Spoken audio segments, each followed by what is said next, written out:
위원회에서 한 해 예배 일정을 계획하고 있었는데 예배부장님이신 장승희 집사님께서 저에게 이제 평신도 설교를 요청해 주셨는데 제가 승낙을 했습니다. 근데 다른 분이 요청하셨으면 아마 사양했을 거예요.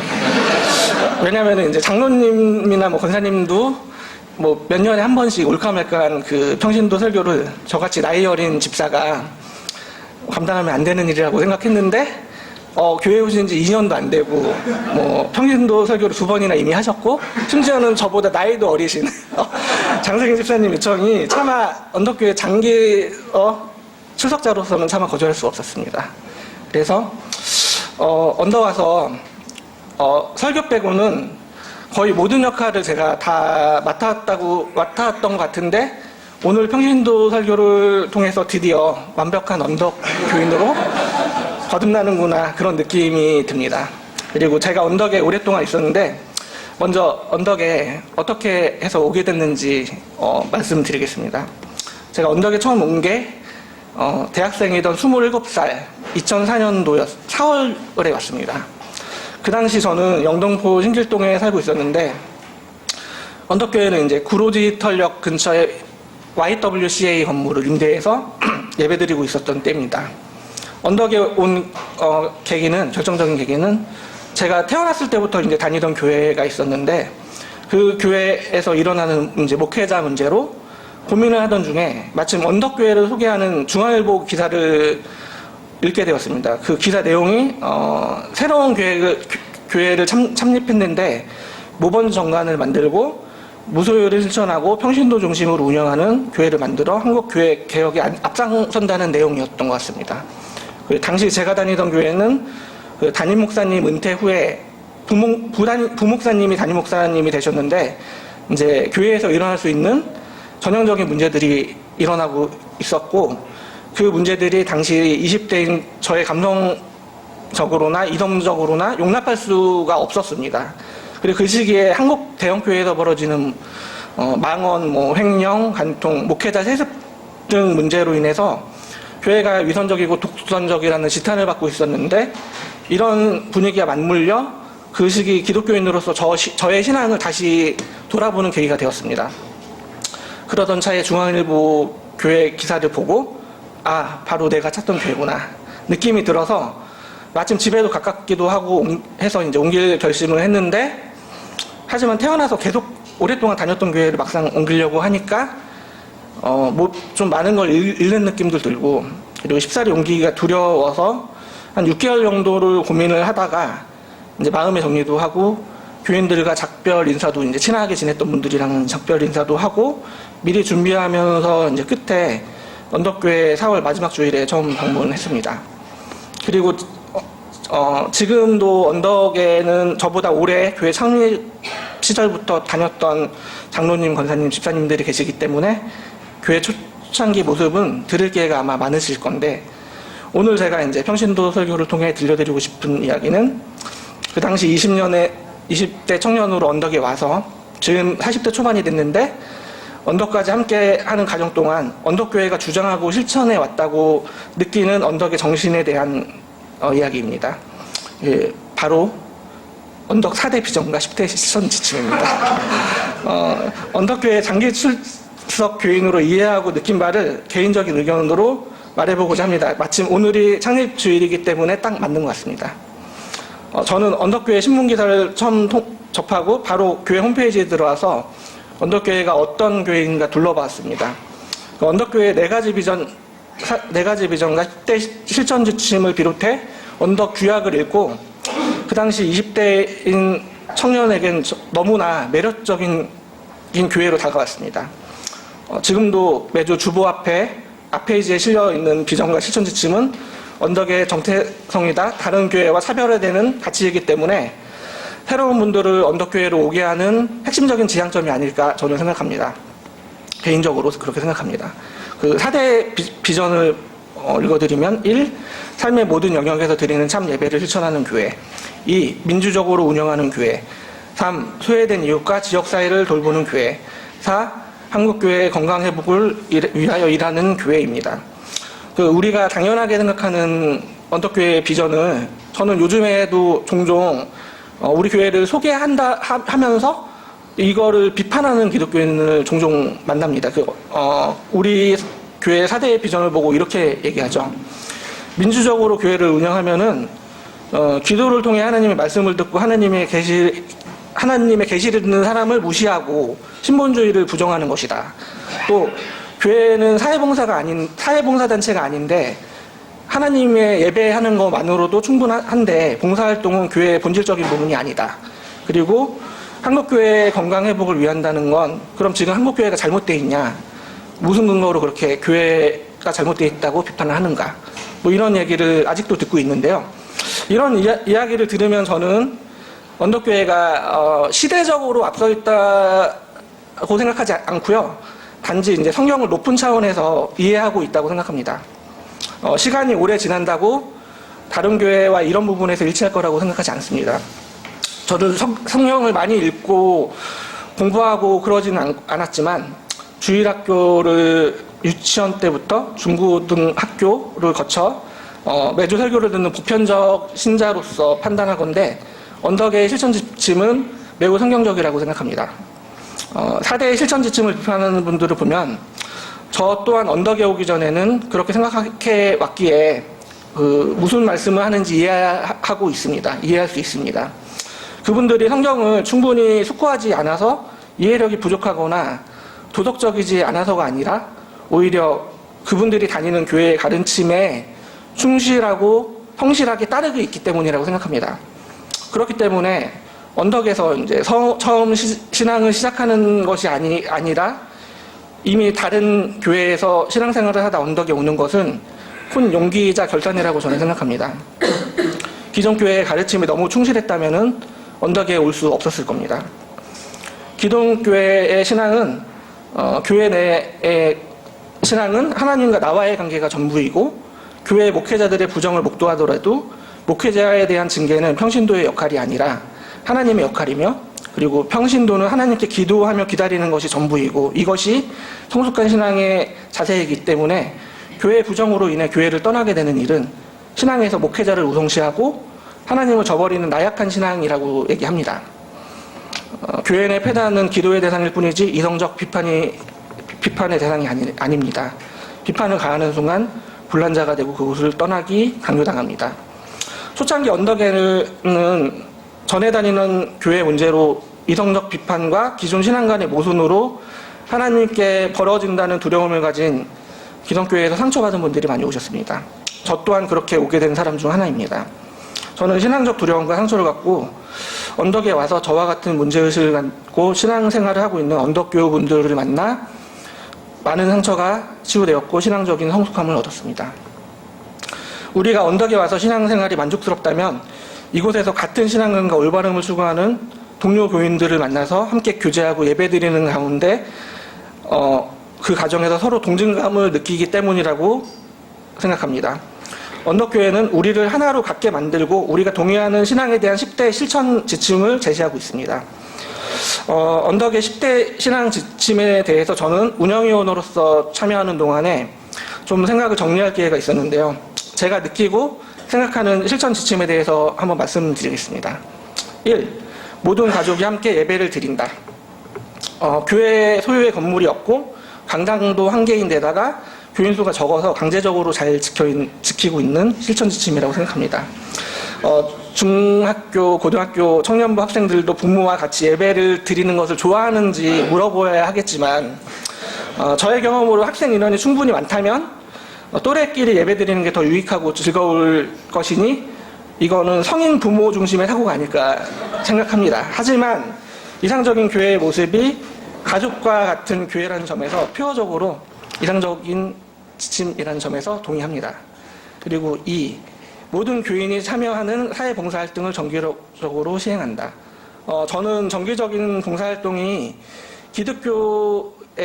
기독교인의 신앙의 증거이자 신앙의 본질적인 부분임을 언덕에 와서 배우고 깨닫게 되었습니다. 그리고 언덕교회는 저를 지금까지 정기적인 봉사활동에 참여할 수 있는 기회를 만들어주는 곳이며 교회 봉사활동을 통해 많은 것을 느끼고 저는 만족하고 있습니다. 물론 실질적인 도움을 크게 드리는 것이 아니고 자기 만족적인 부분이 더 크기에 저 자신을 도와주는 저를 위한 봉사활동이라고 생각합니다. 예배가 하나님을 기쁘게 하는 행위라면 이웃사랑의 실천인 봉사활동이야말로 하나님께서 가장 기뻐하시는 예배 형태라고 생각합니다. 직장인으로서 한정된 시간에 사소한 도움밖에 줄 수 없지만 자발적으로 기쁘게 만족하며 참여하는 것이 중요하다고 생각합니다.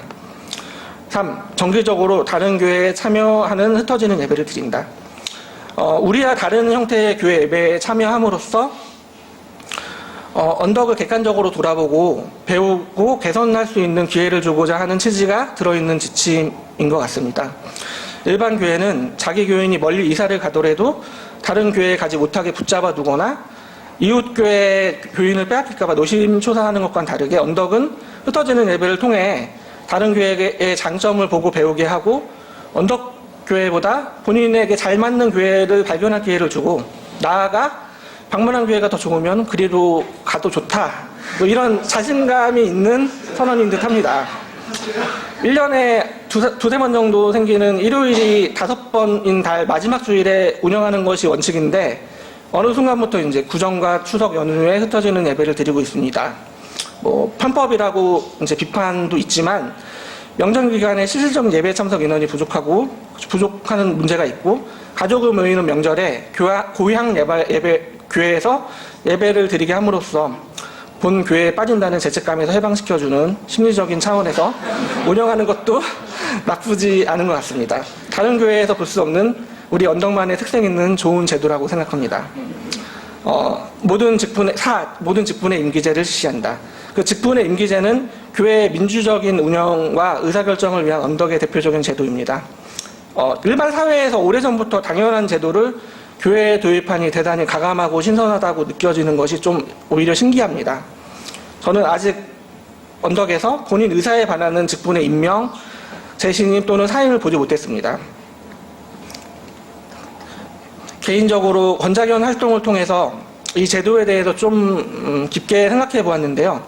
직분의 임기제를 평신도 직분으로만 한정한다면 아무 문제가 없는 민주적인 제도가 맞는 것 같습니다. 그런데 생계를 전적으로 교회 월급에 의존하는 이제 목회자인 경우, 물론 우리 언덕교회는 교회에 계시는 전임 목회자가 안 계신데 전임 목회자일 경우에는 이 청빙 후 5년마다 재심으로 목회자를 이제 두는 게 5년간에 어떻게 보면 비정규 신분으로 두는 것이고 또 비행위가 아니라 이제 교인의 호불호에 따른 투표로 부신임이 될 경우 하루아침에 이제 목회자가 직장을 이렇게 만들어 목회자와 그 가정의 생계를 무너뜨리는 무서운 규정이라는 생각도 해봤습니다. 전임 목회의 전행으로 발생하는 문제에 대한 해결책으로 임기제보다 건자견 회원교회 목회자 전체를 대상으로 회원교회가 몇 년마다 목회자 노테이션으로 파송하는 하여 해결하자 이런 의견도 제가 들어봤습니다. 이것도 의미가 있는데요. 전임 목회자가 있다면 생각해 볼 문제지만 아직 언덕교회의 경우는 해당 사항이 없는 것 같습니다. 5. 교회 운영에 관한 의사결정 기구와 가정을 민주적으로 한다. 매년 언덕교회 운영평가를 통해 가장 만족스럽게 느끼고 높은 점수를 받는 항목들이 모두 이제 교회 민주적인 운영과 관련된 항목이라는 점에서 우리 언덕 교인이 특별히 자랑스럽게 느끼고 언덕의 강점으로 내세울 수 있는 부분이라고 생각합니다. 의사결정의 민주적인 예로 언덕 운영위원회가 대표적인 사례입니다. 기본적으로 투표 절차로 선출한 부서장들이 주축이 되고 목회자 장로, 구역장 대표, 여성회장, 청년회장으로 구성됩니다. 운영위원회의 모든 회의록은 교회 홈페이지에 공개되고 결과를 2달마다 교인총회에 보고합니다. 교회 예산 편성과 지출 등 집행의 모든 과정이 투명하게 홈페이지와 주부를 통해 공개되고 있고 1인 1표 원칙으로 직분의 임명과 신임 과정도 모두 투표를 통하고 있습니다. 교회 운영은 민주주의가 아니라 하나님의 음성과 계시로 운영돼야 한다고 생각하는 분들이 계시는데 저는 하나님의 계시와 뜻이 바로 민주주의를 통해 나타난다고 생각합니다. 6. 관리 지출을 최소화하여 이웃 사랑을 신철한다. 언덕교회는 매년 재정부 교회 예산 편성 시 선교부와 국지부 예산의 합이 전체 예산의 30%가 되도록 노력하고 있습니다. 교회 재산과 예산을 도움이 필요한 개인이나 단체의 후원과 지원으로 사회에 환원하고 지출한다는 의미에서 무척 중요한 부분이라고 생각합니다. 기본적인 교회 운영을 위해 경상적으로 드는 고정 비용 외에는 선교와 복지부 예산으로 전액 할당하도록 노력하고 있지만 언덕교회 예산이 얼마 전까지만 해도 적자 운영이었고 고정비조차 부족하기 때문에 아직은 선교부 복지부 예산의 30%를 겨우 마치고 있는 실정입니다. 교회 헌금을 교회 자신이 아니라 소외된 이웃을 위해 쓰고자 노력하는 것은 헌금을 하나님의 뜻대로 사용하는 길이라고 생각합니다. 예배당 전용의 재산을 소유하지 않는다. 언덕 초기 금천 YWCA 건물 임대장소 예배당에 교회에 제일 처음 온 사람이 제일 먼저 해야 되는 일이 있었는데요. 바로 의자를 설치하는 일입니다. 삐걱거리고 팔걸이도 없고 접이식 철제 의자였는데 40-50개씩 설치하는 게 제일 처음 온 사람들의 역할이었습니다. 건물도 임대지만 교회에 오면 테이블도 없고 집기도 아무것도 없이 그냥 철저하게 텅 빈 공간뿐이었습니다. 제가 언덕에 오기 전에 다니던 교회는 영동포에서 가장 큰 감리교회였는데 지하층까지 4층 건물에 동시에 1,500명이 예배드릴 수 있는 공간과 주차장, 교육관 등의 별도의 건물도 가지고 있었습니다. 언덕에 처음 왔을 때 예배드릴 공간 빼고 아무것도 없고 식당도 없어서 김밥으로 점심을 먹는 모습을 보면서 내가 찾던 바로 그 교회구나 했습니다. 아무것도 없는 무수의 텅 빈 임대 공간에서 왜인지 감동을 느꼈습니다. 우리가 불편을 감수하며 임대 건물을 고수하는 이유는 교회다운 역할에 충실하고자 하는 목적일 겁니다. 교회 건물을 지으려 계획하는 순간 교회 재정을 오로지 건축 자금으로 축적해야 하고 교회 현금도 따로 걷어서 목적 헌금을 독려해야 할 겁니다. 그리고 지금처럼 복지활동과 봉사활동으로 지출하는 각종 후원금과 지원금을 포기해야 할지도 모릅니다. 교회 건물을 포기하였기에 언덕교회는 교인 수와 재정 규모에 비해 많은 후원과 복지활동을 지원할 수 있습니다. 그러나 불편한 점도 있습니다. 주일만 임대하여 예배 공간을 사용하기 때문에 수요 예배나 성탄 예배, 송고 영신 예배를 드릴 수 없고 새벽 기도와 같은 필수 활동 공간도 없습니다. 또한 40대 저연령 저학년 아동을 가진 부모들이 우리 교회에 방문하여서 아이들을 케어해 줄 수 없는 공간을 보고 정착하지 못하고 떠나기도 하기 때문에 30, 40대 새신자가 정착하기에 무척 어려운 단점도 있습니다. 한마디로 자기 집 없는 서름을 자기 예배당 없는 서름으로 느끼고 생활하고 있습니다. 하지만 우리의 이런 노력이 교회다운 역할을 할 수 있는 가장 큰 원동력이라고 생각합니다. 만일 교회 건물을 교회 건물을 짓더라도 예배당 전용의 건물이 아니라 평일에 지역사회를 위해 공간을 개방하고 복지관 역할을 하는 방향으로 쓰인다면 전용의 건물이 있더라도 괜찮다고 생각을 저는 개인적으로 하고 있습니다. 교육자는 말씀사역에 전념하고 평신도가 주축이 되어 교회를 운영한다. 아마 언덕교회처럼 교인당 목회자가 많은 교회가 없을 겁니다. 덕분에 우리는 설교의 다양성 측면에서 큰 혜택을 받고 있습니다. 그리고 평신도가 주축이 된 교회 운영을 좀 추구하지만 교육과 설교에서는 아직도 목회자에게 의존하는 부분이 많이 있습니다. 하지만 목회자와 평신도 간의 수평적 관계를 유지하고 평신도가 주체적으로 부서를 운영한다는 점에서 목회자와 평신도 간 균형을 이룬 교회 운영을 하고 있다고 평가하고 있습니다. 개교회주의를 배제하고 한국교회 개혁에 적극 관심을 갖는다. 언덕교회는 지속적으로 교회개혁 실천연대, 유스엔주의, 건강한 작은교회 연합, 작은교회 박람회 등을 통해 한국교회 건강과 개혁을 위한 각종 단체와 모임의 후원과 참여로서 꾸준히 협력하고 있습니다. 우리 교회처럼 한국교회의 문제점을 인식하고 개혁을 위한 길을 가고자 하는 교회들과 같이 연합하고 동참하고자 매년 이교다 행사, 연합체육대회, 찬양대회, 박람회 등 행사를 통해 한국교회의 건강한 변화를 위해 힘쓰고 있습니다. 다른 교회를 질책하면서 정죄하는 것이 아니라 우리만이라도 그렇게 하지 말자 라는 형태로 개혁에 동참하고 실천하고 있다고 저는 그렇게 생각합니다. 마지막 10. 민주적인 교회 구약을 보존하고 실천한다. 언덕교회가 선도적으로 잘해왔고 모범이 되는 분야가 바로 언덕규약을 만들어 규약대로 교회 운영을 하고자 노력한다는 점이라고 생각합니다. 언덕 규약이 15년 전에 만들어져서 현재 교회 모습과 운영에 어긋나는 부분이 점점 생겨나 작년부터 규약 개정 TF팀을 만들었고 올해도 활동을 하고 있는데 그간 규약 개정 사항을 오늘 예배 끝나면은 유영재 집사님께서 발표할 예정입니다. 그 4대 비전 10대 실천 지침도 시대에 맞게 추가되어야 할 부분이 있다고 얘기하시는데 예를 들어 환경, 통일, 인권, 여성에 대한 참여와 연대가 들어가면 좋겠다는 의견들이 있습니다. 규약의 개정과 보전은 소수의 누군가가 쉽게 바꾸기보다는 교회 정체성과 관련된 중요한 부분들이라 모두가 함께 모여서 의견을 제시하고 다 함께 참여해서 신중히 보전하고 고쳐 나가야 될 것 같습니다.